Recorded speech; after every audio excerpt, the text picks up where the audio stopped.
sound record. Think it's recording. Just it's recording. Okay, thank you. Thank you. Okay. Yeah. Later on, I can just upload somewhere in our Google Drive, and then you Sure. all can take a reference. Okay. Yes, So yes. so mostly in D3JS, you're going to have a different events. So there are different events. Like, why events? First of all, why events you need? So JavaScript has a very good feature, which is like you can add events to your DOM elements, right? And what this events does, it brings the interactivity for a user to interact with the pages or maybe your application, right? So if you see here, now let's see the code first. So you have, so in the code you have a p tag and you have a button, right? So p tag is a paragraph, it's a paragraph tag, and here you have all the input. So what paragraph tag does, it just encapsulate all the information. It doesn't do any specific width and height. So as per the content, the width and height will vary. So if you see about CSS, let me, so this is, if you see in Chrome, you have an inspector which will help you to inspect the HTML code and even JavaScript. And you have something called console. So here you can run your JavaScript code and also write methods to interact with your page. So here you can run JavaScript simply, and elements, you can see the entire structure of HTML and basically DOM. So what is DOM? DOM is a document object model, which is basically, if you see here, you have HTML tag and then you have head, you have body tag. So these are nested tags. So if you visualize this look like a tree. So you have HTML, then HTML encapsulates into head and body. So these are the different nodes which are at same level. So if you see head and body, these two nodes are the same level. And if you go inside body, you have p tag and a script tag. So these are like two other nodes. So these are the nodes inside the DOM. So this is like your document object model. Now, when you are writing HTML, if you see paragraph, right? So it has a content, it has a button, right? So this is the default width of a button, which is based on the content. Similarly, your paragraph will be this. If you want to see your width and height, you can see the width is the entire page. Like if I just minimize this, then width will change. So based on the devices, so it occupy the 100% width based on the window. That's how the paragraph tag is. And now you have a button. So p tag is used mostly for the content encapsulation, and button tag is used when you want to perform some action. Now let's see our JavaScript code here. So we have something called document.query selector. So what it does, so document is a, it's an object. So this is a DOM object called document, and you are trying to so there is a query selector method which will help you to fetch the specific DOM, you can say a selector or a DOM element. So we are looking for DOM element P, which is a paragraph tag, and then similarly we got the button tag. Then we have add a event. So we have done like para dot add event listener. So this is the way you add an event listener. So when you add event listener, you have two things. So one is you pass the what event. So mouse down is like a click event, right? So it's a click event, and then you pass a function, right? So this is a modern way of passing a function, right? So you say a function, and then you give the body of a function. So this is called arrow function in JavaScript, right? So there is another way. If you see, the ancient way of doing it is basically, instead of writing this entire thing, you can do something like function and like this also, right? And you can write the console inside. So this is old way of doing JavaScript. Now we have the ES6 version, which is ECMAScript 6. So latest JavaScript supports this syntax, the first one, right? So it encourages you to use this one. This is the modern one. So you don't need to write this function keyword. You can just do this, and then you can. So this is like more of like an object form. You are passing a function with a body. This. So what we are doing inside this is basically we're adding an event listener for on the para tag. And what is our event is mouse click, mouse down. So when you click on it, when you can see there will be an event which will be triggered. So whenever I click on it, you can see the handler for paragraph get triggered. Now in the second, what we did, we on the button tag we have added the same event, right? And what we are also doing, if event dot button is equals to 2, we are stopping the propagation.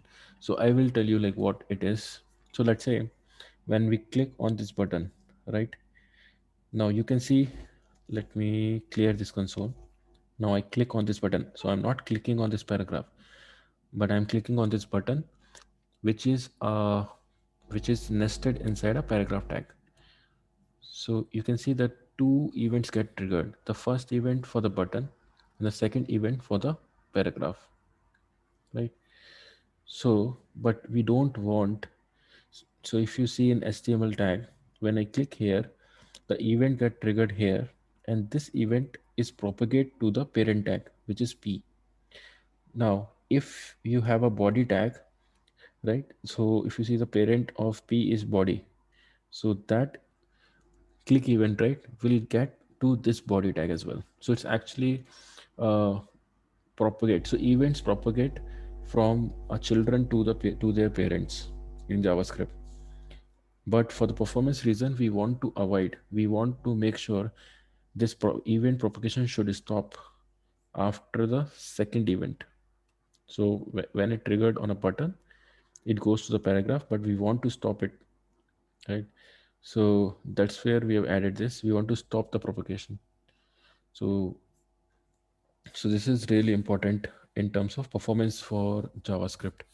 So let's assume if you have a case like, so give an example, you have a p tag, you have a span tag, then you have another span tag, then you have another span tag, right? So in this case, let's say you have an id here and you say click event, right? Now when you add a click event here, right, you want to add only on this span, but you don't want to propagate on their parents.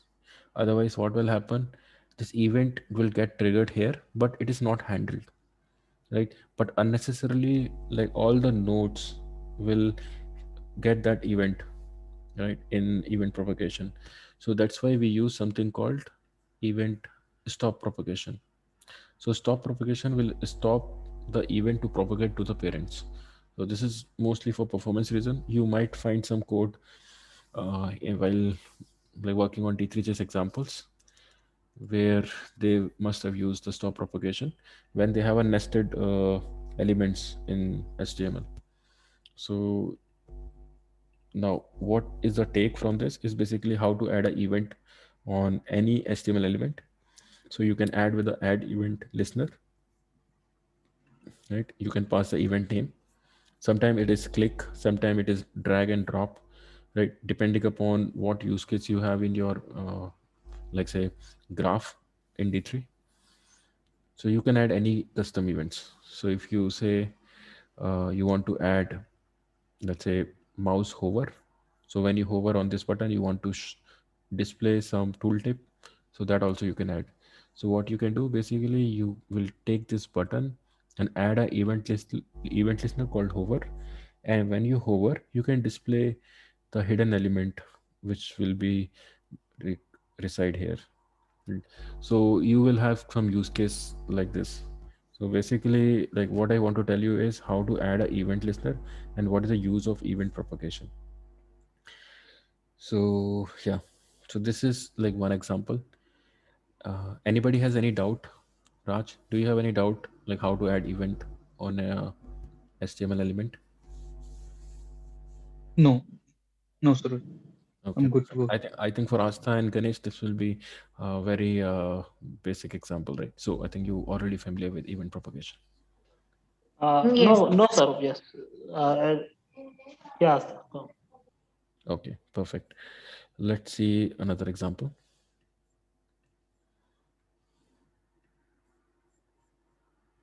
Okay, so we have three buttons A, B, C, right? And then we're using the document object. So document.body. Now, one thing I'll tell you. So if you see in this document object, so what is document object? Let's say, let's try to console.log and see what is it. So if you see, you have a document object, this entire object, right? Now let's go and print the body. So you can see you will get the body, right? So this is called chaining also, document.body. So chaining is basically can be for methods or can be for an object. So everything in JavaScript is basically so everything inside document is considered as an object, right? So this DOM object we can access based on the different nodes. So you can say that HTML is a parent node and the head node is their child, like is their child node. So if it's basically, let's say, you can visualize like how it happens internally. It's like you have a node which is your HTML, okay, HTML, and then HTML will have like two child nodes. So it's like a tree format. You have a head,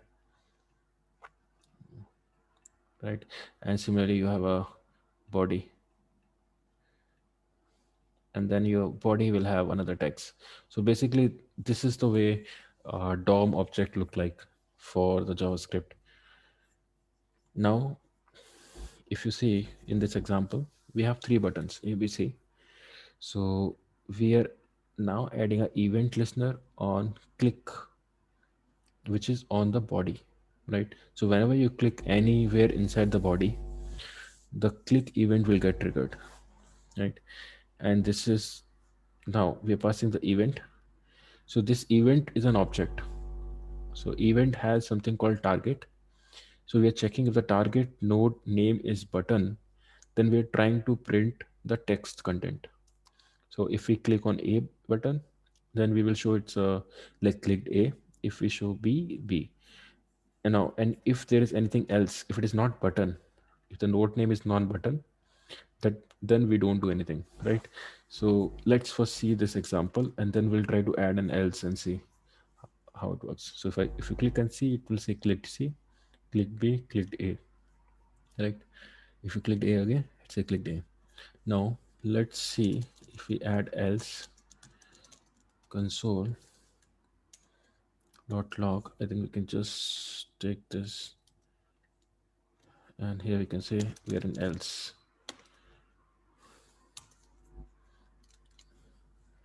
Now you can see we are just printing this else clicked A, right? So otherwise it works, but if I click outside, it goes to the else part. So but there's no, let's just print the event dot target. We need to refresh. Now you can see, so now we are clicking on the body, right? And now when I click and see, it's a click see, right? So now you can understand like how we can specifically add an event on a body, but we are trying to check for a specific, like, so this example is basically for you to know this event object. So you can use this event object to also get some more specific information about an element which is get clicked, right? So yeah, so and everybody understood this. Yeah. Yes, sir. Okay. So node. Yes. So Yes, sir. I have a doubt here. I mean, where are we saying what is a node name? I mean, where did we mention that it is a node? Yeah, so this is the predefined what do you say, predefined properties for an object Okay. event. So Okay. event has a target and target has a node name. So let's say Hmm. if you just try to console here, console.log, and you can see event object, Hmm. right? And we can just refresh. And if I click here, you can see this is the mouse event, right? Okay. Okay. And inside this, you can see there are different keys, right? So you can use target. If you see target, inside target, you will have node name. So if you go to Okay. here, you can see the name, right? And here you can see Hmm. the local name. So the node name is button. Mm. So So they are predefined. yes, yes. So Hmm. it is get defined on fly with the JavaScript event object. Okay. So it will just invoke when we Yes, when we write an event, it will directly invoke. If there's a button, it will directly invoke yes, this yes, particular node. correct, Okay. Okay. correct, correct. Got it. Got So you need to define this event, right? So when you pass this event, you can access the properties of an event. So you can see like there is lot more other variables you can use. So depending upon the use case, right? So if you want to see other parameters, you can use those parameters. Depending upon what you want to do, you it. can see Okay. even you can get the form action like which file this happened. Like Hmm. you can see like this event object contains so much information inside. Okay. Yeah, Got it. right. So yeah, so this is the one example. Let's see the third one. Okay, so this is also sometime it's useful. Let me open this file in browser. Okay, close this. Okay, so if you see in this example, we have a tag which is anchor tag. A tag is mostly used for when you want to refer to any other website. So here we have a Mozilla one. Now, what we are doing here, so when we are trying to first get the element A, so we are using document object and a method called query selector, and we are passing the element name, right? So this is the one of the way you query selector, like you are trying to get a specific element in JavaScript. But when you want to get, let's say you are defining a class, then you can use like uh, get, I think get class name or something, get element by class name. Yeah. So if you have, let's say, given here a class, we can say link class, right? So in that case, what you will do, you will take link equals to document dot get element by class name. So that's how like you can do. So there are multiple ways you can select an element. So right now we have just one element in like we have one a tag, so we're not specifically giving id and class. But in future, if you have like multiple a tag, you want to target a specific element, then you can use an id. For id you will use like get element by id, and for class you will use get element by class name, right? So currently we are using a query selector for for html element a tag, and we are adding an event called click. And what we are trying to do, we are taking an event and we are doing prevent default. So what does that mean? So if you say uh, event.prevent default, what it does, it prevent the default behavior of this a tag. So what a tag does normally, so let me do one thing. Let's just comment this, refresh, and once you click here, you can see like you're going to another website, which is Mozilla one, right? But let's undo this and refresh. And once you click here, you can see nothing is happening because you have prevent the default behavior for this link, which is to take you to the another website, which is mentioned in a href, right? So sometime you want to add an event on this specific a tags, right? So but the behavior is default behavior of a tag is you to take you to the website, right? If it is hash, it's the same page, but you want to avoid it. If you have given a href, then you can use something called prevent default. So prevent default will avoid the default behavior. So instead of going to the other website, you can add an event.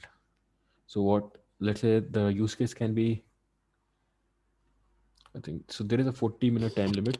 for this, but we can reconnect again, I think, to the same link. Yeah, so you should know about event prevent default and also as like stop propagation. These are like efficient way of adding an event to JavaScript elements. So given another example, let's say you have a form, right? So let's say you have another form. So you know, right, form will have an action, right, which is like when you submit this form, it will go to this URL, right? Or you will perform some action. So you want to avoid this hampering on the form as well. You don't want the form should get submit.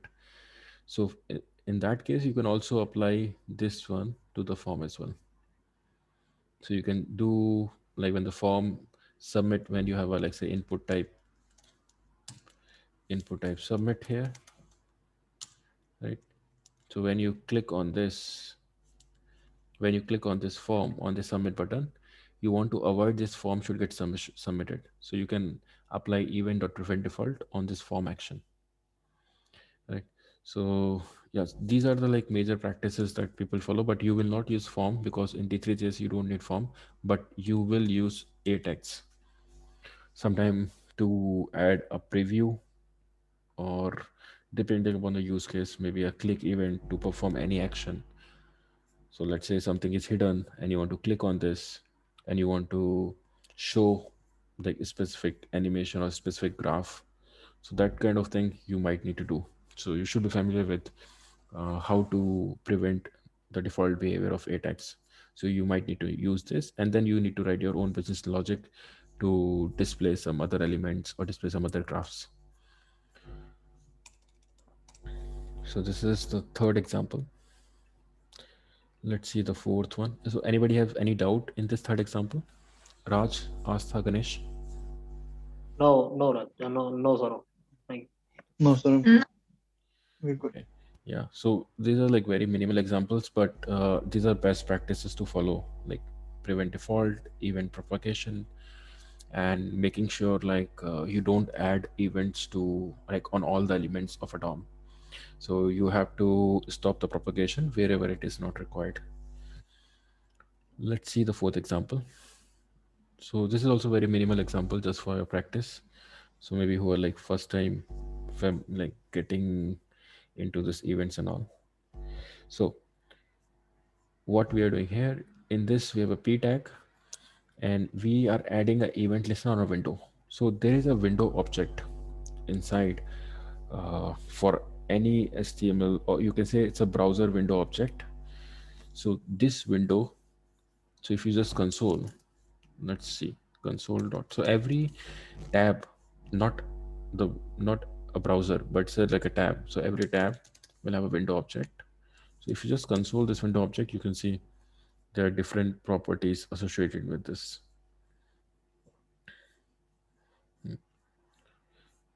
So this window has something called indexdb, right? If you can see, so this is like local storage on the front end, and then it has some different other methods: clear timeout, clear interval.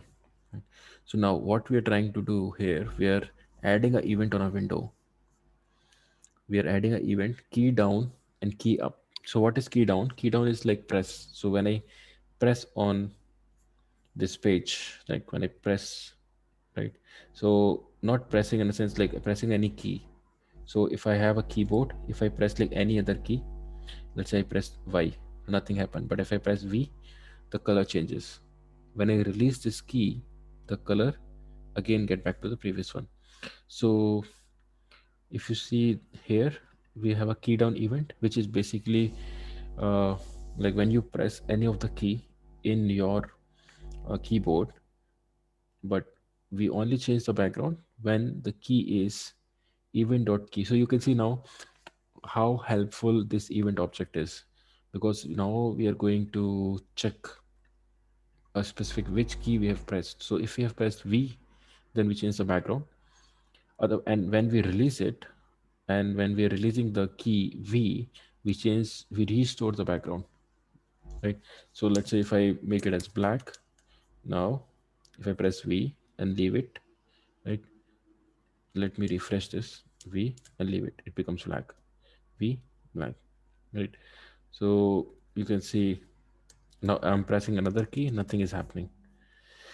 So this is basically an example for you to understand how the listeners, how like, so basically when you want to make your graph interactive, so you don't necessarily wants to add, like sometimes you add like user interaction, sometimes you want based on the keys, right?